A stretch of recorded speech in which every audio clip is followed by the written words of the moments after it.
اللہ تعالیٰ نے کائنات کو مخاطب کر کے کہی تھی الستو بربکم۔ جب اللہ تعالیٰ نے کن کہا تو کن کے بعد تمام کائنات کا ایک وجود بنا۔ وہ وجود کس طرح بنا؟ نور کا بنا، روشنی کا بنا، اس کا نام آپ روح رکھیں، کیا رکھیں، لیکن وہ وجود ایسا بنا کہ وہ وجود خود اپنے آپ سے واقف نہیں تھا۔ تو اللہ تعالیٰ نے اس وجود کو خود سے واقف کرنے کے لیے اور اس وجود کو تخلیقی اعتبار سے باخبر کرنے کے لیے کہ وہ مخلوق ہے اور اس کو بنانے والا کوئی ہے، مخاطب کیا الستو بربکم۔ یعنی پہلے اللہ تعالی نے کن کہا، کن بجائے خود اس بات کی دلیل ہے کہ اللہ کے ذہن میں جو کائناتی پروگرام تھا اس کو اللہ تعالی نے کن کہہ کے تخلیق کیا، ہو جا کیا ہو جا۔ صاحب مطلب ہے کہ کائنات کا وجود اللہ تعالی کے ذہن میں پہلے سے موجود تھا۔ جس طرح، جس ترتیب سے، جس تدوین سے، جن مقداروں کے ساتھ اللہ تعالیٰ کے ذہن میں کائنات کا وجود موجود تھا، اس کو اللہ تعالیٰ نے فرمایا کن۔ یعنی اللہ تعالیٰ کے دماغ میں جو کائنات سے متعلق خاکہ تھا، یہ نقش و نگار تھے، اس کو جب اللہ تعالیٰ نے کن کہا تو اس کا مظاہرہ ہو گیا۔ مظاہرہ تو ہو گیا، لیکن اس مظاہرے میں ابھی تعارف کی قدریں نہ منتقل ہوئی نہ پیدا ہوئی۔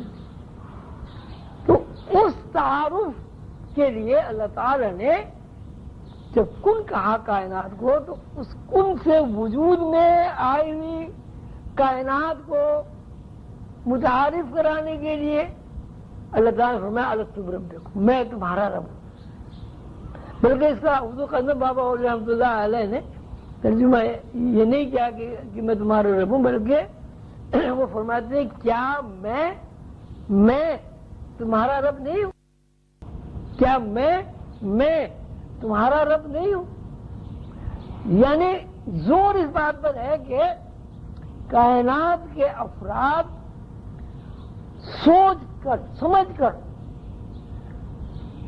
اس بات کو قبول کریں کہ ان کا بنانے والا کوئی اللہ ہے، کوئی رب ہے۔ یہ آواز کیا میں تمہارا رب نہیں ہوں، دراصل انسان کی انا ہے۔ جیسے یہ آواز کائنات کے اندر یا انسان کے اندر منتقل ہوئی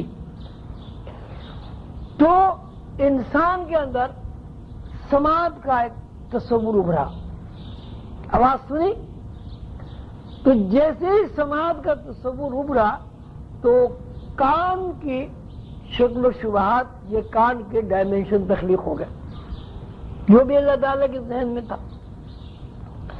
جب اللہ تعالیٰ نے یہ کہا کہ میں تمہارا رب ہوں اور آواز کائنات کو منتقل ہوئی، تو اب دیکھیے دو باتیں سامنے آئیں۔ ایک تو آواز منتقل ہوئی، پھر یہ کیا میں تمہارا رب نہیں ہوں؟ یعنی اللہ تعالیٰ نے کائنات کو مخاطب کر کے متوجہ کیا ہے کہ تم سوچ سمجھ کر بتاؤ کیا میں تمہارا رب نہیں ہوں؟ اتنی صورت ہے میں تمہارا رب ہوں، کیا میں تمہارا رب نہیں ہوں؟ یعنی یہ سوچ کے سمجھ کے فیصلہ کر کے اس بات کا اقرار کرو کیا میں تمہارا رب ہوں۔ جیسے یہ آواز کائنات کے اندر منتقل ہوئی، وہاں ایگو ہو گئی اور ساتھ ہی ساتھ انسان کے اندر ایک فہم پیدا ہوئی۔ کون سی فہم پیدا ہوئی؟ ایک فہم آواز کی پیدا ہوئی، کسی نے آواز دی، کہیں سے آواز آئی، اور دوسری فہم یہ پیدا ہوئی کہ آواز کسی نے دی۔ جب یہ فہم پیدا ہوئی کہ آواز کسی نے دی تو کائنات کے اندر اس چیز سے متعارف ہونے کی اس چیز کو دیکھنے کی اور اس چیز سے واقفیت حاصل کرنے کا ایک جذبہ، ایک تقاضا، ایک شعور پیدا ہوا۔ آواز سننے کے بعد جیسے ہی کائنات اس ہستی کی طرف متوجہ ہوئی جس ہستی نے یہ آواز دی تھی، تو وہاں اس ہستی کو اس نے دیکھ لیا۔ تو اب صورت یہ ہوئی کہ اب جیسے ہی کانوں میں سماعت پیدا ہوئی، سماعت کے بعد فوری طور پر یہ تقاضا پیدا ہوا یہ کون ہے، تو اس کے بعد بصارت پیدا ہو گئی۔ اب یہ کہ وہ جو آواز اللہ تعالی نے دی تھی الستو بربکم، تو کائنات میں اس وقت تک آواز کا تو تصور ہی نہیں تھا، کائنات میں اس وقت تک کوئی مادی جسم بھی نہیں تھا، کائنات کے اندر اس وقت تک حواس بھی پیدا نہیں ہوئے تھے۔ مطلب یہ ہوا کہ جس طرح اللہ تعالیٰ نے کن کہہ کے کائنات کو وجود بخش دیا، اسی طرح الستو بربکم کہہ کر کائنات کے اندر اللہ تعالیٰ نے سننے کی، سوچنے کی اور ساتھ ساتھ دیکھنے کی صلاحیتیں منتقل کر دی۔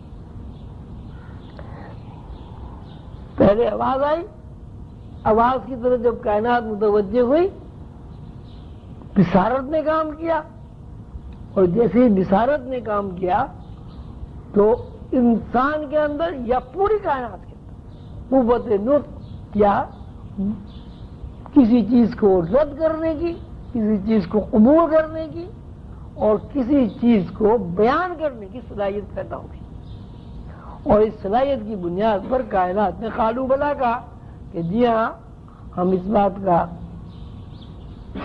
عہد کرتے ہیں، اس بات کو تسلیم کرتے ہیں، اس بات کو مانتے ہیں کہ آپ ہی نے ہمیں تخلیق کیا ہے اور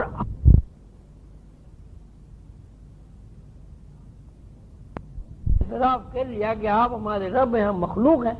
اب اس کا مطلب ہوا کہ کائنات کے اندر دوئی پیدا ہو گئی،